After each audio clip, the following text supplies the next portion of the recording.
Now let's look at swings. Work off of your assignment. Like let's say are you on the overtime desired list? No. Okay, let's say they give you a swing on a different route. Okay, that's what we're going to be learning about next. So where the asterisk is, who would like to start reading there?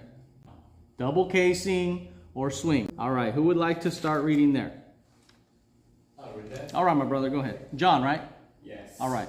Before requiring a non-LDL carer to work overtime on a non-scheduled day off, or of his/her own assignment, management must seek to use a carrier from the ODL, even if the ODL carrier would be working penalty overtime according to Article 8.5E. The memo goes on to state that the determination of whether management must use a carrier from the ODL to provide auxiliary assistance must be made on the basis of the rule of reason. For example, management is not required to use a carrier from the ODL where the travel time would be excessive for the amount of assistance being given. The full text of the memorandum is reprinted at the end of this article. Okay, so do you notice the difference now? Before you can be mandated on a swing outside of your assignment, off your assignment, to what does management have to maximize the ODL? At least 10, like you said, right? Well, when does penalty start? At 10 hours. Right. And it said even if the ODL carrier would be working penalty overtime. Okay. So we know it's more than 10 hours, right? Okay. And what's the daily limit? 12. Thank you, 12. So of course we can't make them work ODL carriers beyond 12 in order for us not to get mandated. But they have to maximize the ODL to 12. If they don't do that, then it's a violation. Okay? What if there's no ODL? Well, if there is no There's ODL, no carrier okay, on the list. good question. So there's no ODL in your office. Okay. Then they have to do what's called the rotation, 8.5D. So they have to start with the most junior person, mandate them first, and then move up, yes, and then move up to the next senior, until they get to the top and then start all over. Now, I know unfortunately right now with the situation, everybody is mandated every day. We're going to learn how to file Article 8 grievances in this class. Today you're going to find out whether or not certain situations are a violation of Article 8. So in your packet, I've given you a flow chart, an overtime desired list, all right, these sections of the national agreement, clock rings. Has anybody here ever seen a clock ring?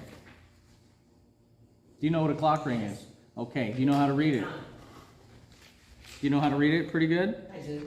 All right, let's just do a little refresher, especially for those folks that have never read a clock ring before. Let's go to page 23.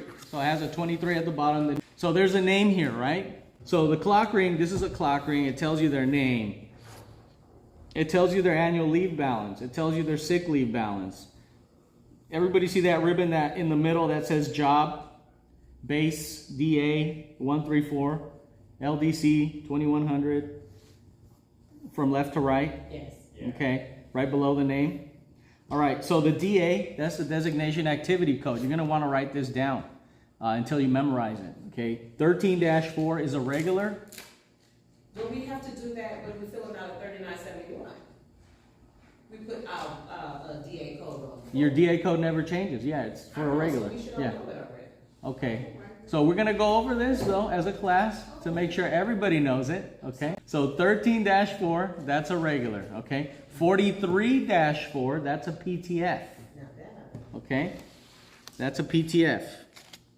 And 84-4, that's a CCA, okay? It's good to know, even if your office doesn't have CCAs right now, they may in the future, so that's a CCA. So when you look at a clock ring, once you see that DA code, you'll be able to know exactly if that person is a regular, PTF, or CCA, okay? What is the PTF code? 43-4. So you see it has the route number. What route is this person on? 550 to 59. Yes, all right. You with me, John Paul? Yes. You see that? Okay.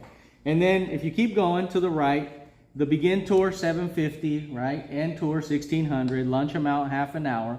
And then you see where it says schedule. All right, it says S-MTWT-. You see that? So the dash is a day off. So for example, this person has Sunday off. That's why there's a dash. And has Friday off this week. Okay, that's why there's a dash. So that's how you can also know what is this person's schedule. So as you can see, the clock ring tells us almost everything we could ever need to know about an employee, right? That's why we request them, okay? Now let's go down to a little further down on this sheet. You see where it says process clock ring Saturday? Okay, so there's the date, all right, 5/19. You see that, May 19th? Everybody see that? John Paul, you see that? Yeah. Okay. And then you see 5200, 9.63, and 5300, 1.63. Everybody see that? Yeah? What's your name in the back, brother? I can't remember. Angelo? Angelo. You see that, Angelo? No, which date? Okay. So on page 23, the same piece of paper we were looking at, a little lower than that first ribbon I described, it says process clock rings. Okay. Okay? It says Saturday. It says base. It says 5200. Okay. Yeah. Then it has a 009.63. All right. Then it says 5300. It says 001.63. What do those codes mean? How many hours we got? Top page, right here. Code index. Okay. Check it out. Let's look at it real quick. So 52 means work hours. 53 means overtime hours. What does 43 mean? Very good. Very good. 56, 60, 55, annually. and 60. It's supposed to be there, but that was where the hole punch was. But it's LWAP. Okay. So those are really the only codes you'll ever really need to know. All these other codes are nice to know. You have this, but you're not going to really encounter them very much. Okay. But they do mean something, and you'll know what they mean by looking at this index. All right, let's go back to page 23. So how many hours did Mr. Imperswith work on Saturday? 9.63. Correct. Of those 9.63 hours, how many of those hours were overtime? 1.63. Very good. Yes. So that's, now you understand what this all means. All right. Now, if we have another example, let's go down to May 22nd, also on the same page. All right, because you see each section is one day. So 5/19, 5/21, 5/22. Everybody see that? So this is 3 dates represented here on this page. So on 5/22, we have another code that you've never seen before. 2 codes actually that we haven't seen. 4300. What was that again? What about 5400? What's that? Night work. Yes. Very good. All right. So you got the point, right? Okay. So let's go back to Saturday, May 19th, the first date on this sheet. And it reads just like the clock ring, just like the EBR, right? BT, begin tour, is the first ring. What time did Mr. Imperswith begin tour? 7:30. Very good. And we're going to speak in military time because that's how it is. So let's talk in that term, 7:50, 7:75, and so forth, okay? All right, so 7:50, clocked in at 7:50, and then what did he do, or what time did he move to the street? 9:15. Okay, and then did he work any other route besides 59 this day? What routes? Do you see any other routes he may have worked on this day? On May 19th? 63. Very good. You see that? At 1600, he moved to route 5063. Everybody see that? Mm-hmm. You see that, Angelo? Yeah. John? Yeah. All right. Very good.